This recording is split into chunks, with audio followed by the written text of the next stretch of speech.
เด้อกินข้าวเช้านำกันเด้ออันนี้เด้อตำแตงอันนี้ลวกผักนึ่งมันครบสูตร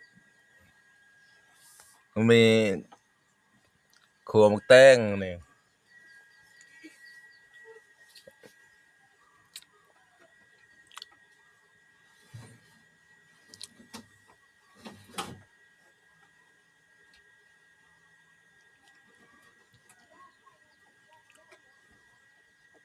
ยา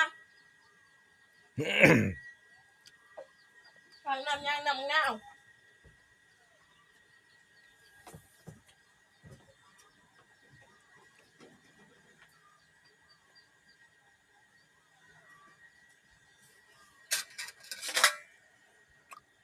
เจ้าเผ็ดซ้ำคืนนี่บ่จังอีดาเฮ็ดแล้ว คืนนี้เผ็ดเผ็ด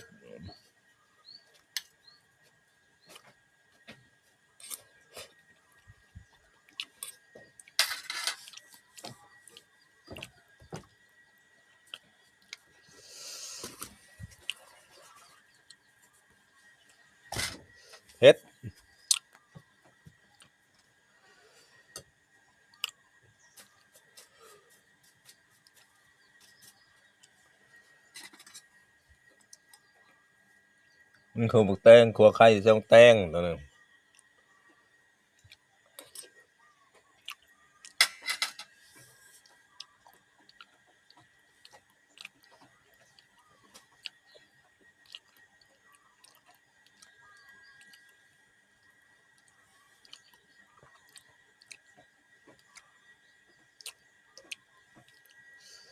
มาเด้อคนแขกกินก่อนเจ้าของเฮือนได้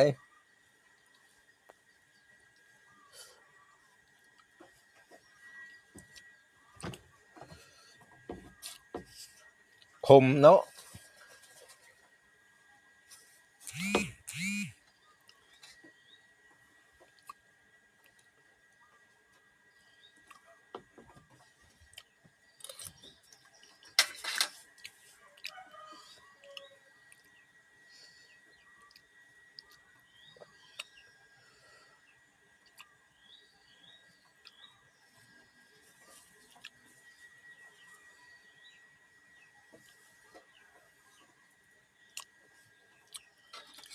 ลวกผักคือบ่เฮ็ดแจ่ว